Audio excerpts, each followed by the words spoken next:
Welcome back, everyone. I am Zell, and today we're looking at this little guy. This is the Wee Knife Company Gnar.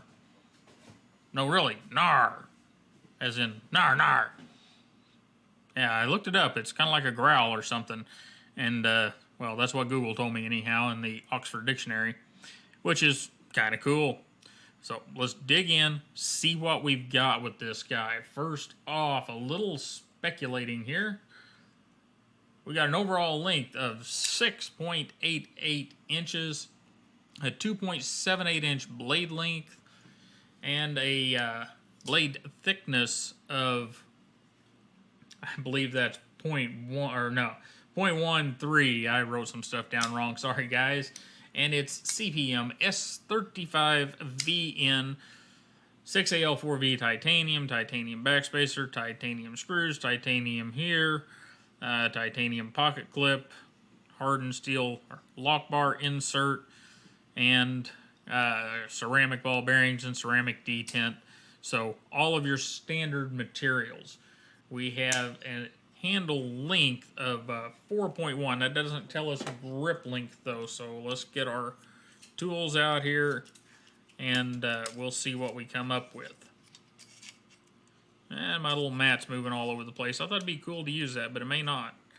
We're at 78 millimeters, which comes out to 3.1 inches. And might as well get a thickness on this thing. 0.44, so a little thinner than usual. We'll square that guy back up. Wee Knife Company was kind enough to give me this mat at one time, and I thought I'd make a nice little mat to use for these videos, but apparently I'm going to have to, it's kind of curled on one edge and doesn't want to stay in place. We may have to work on that a little bit. Get it a little damp and put some weight on it, get it flattened back out. Anyhow, back to the Gnar. We do have a lanyard hole. Looks like you get just about all your normal lanyard materials through there. And it is not a flipper. It could be. It'd be really easy to make this thing into a flipper. Yep. Really easy. But our designer, Matthew Degnan, excuse me, Matthew, decided no flipper here. And I actually think it's a good idea. Now, I have heard some complaint from people that weren't expecting what they got. So this is a knife that is designed to be used in that manner. And as you can see, works fine left-handed, works fine right-handed. Let me pull these rings off so we don't scratch anything up. And it just works really, really good. We've got a nice pattern, and you guys think that's a simple pattern on that knife. Let me bring a light in here so we can see it a little better. You think that's a simple pattern on that guy? It is not. That's no fun to lay down in the CAD software. Neither are these. Mr. Degnan did some wonderful work here. And time-consuming work. I'm not a huge fan of the pocket clip. It's a little plain. I do like having the little logo on the end of it. I know that's a hard point for a lot of people, but, you know, here's the deal. I don't buy a BMW and take all the frickin' little BMW emblems on it. I don't buy a Mercedes and take the crosshairs off of it. And I don't buy a Ram and go pull all the Rams off the truck. I know people that do that, but, you know, I'm just not gonna. I don't mind to show what I've got in my pocket. And, you know, as you guys know, I think I have one. You know, we do on our Wee Knife Company, or the knives that Seth and I design, we do give you a distinctive pocket clip without any branding on it. But the reason we do that is because there's too many people that whine about the branding, so we give you distinction without the branding, which is good or bad. I would almost rather have a TKT running down the side of the clip as well as the stylized pocket clip. Anyhow, everything here is really good. I had to carry this knife for a few days to get a good handle on it.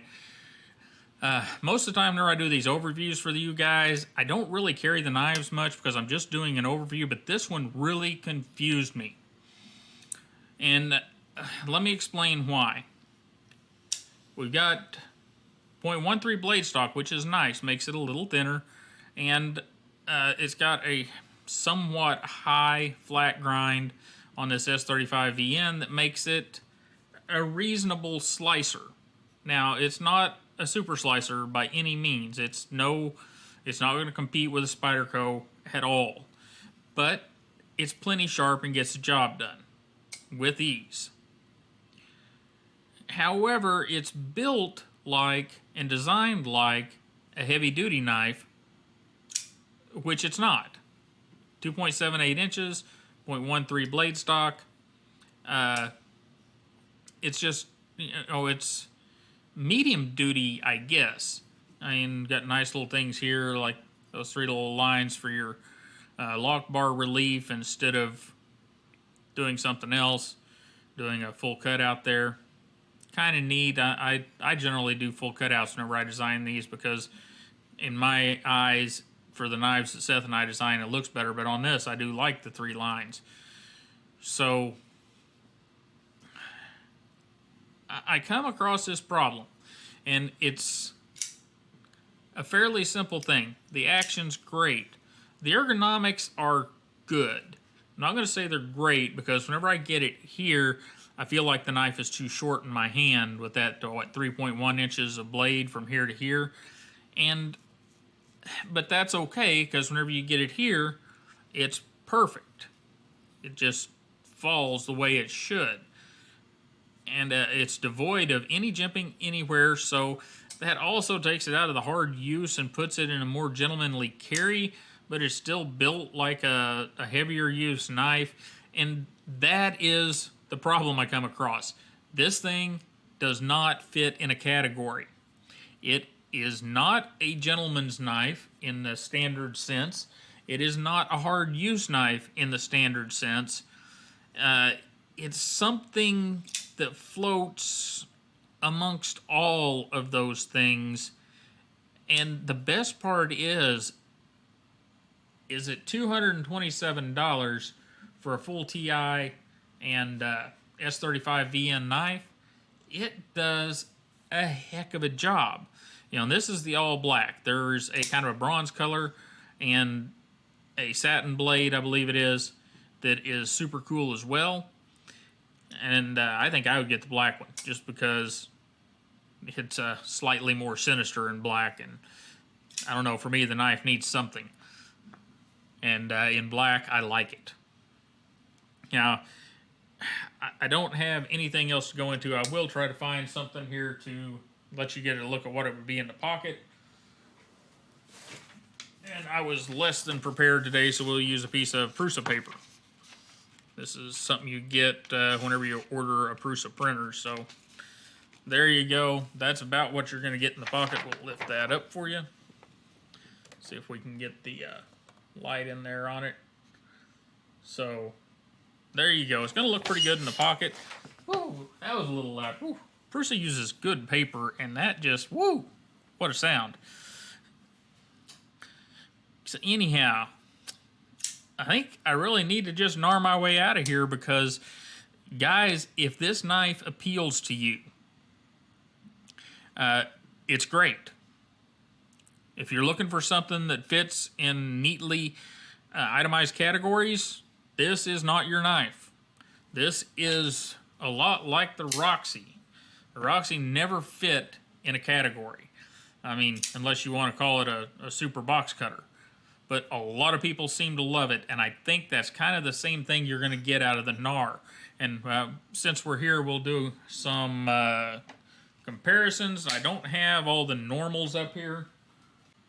However, I did find a rat, so we'll stick a rat up here. And there you go.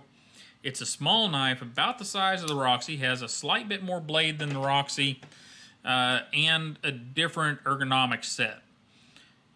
Both knives, well, actually, it's not that much different in ergonomic set. It's actually very similar.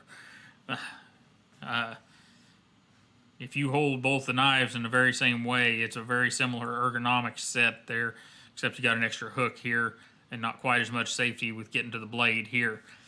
So, Roxy a little more heavy duty, a little more hard use, and Gnar is the uncategorizable, kind of awesome knife. I carried it for a few days. You can see there on the blade that it's not been just thrown up here on the table to get a look at it.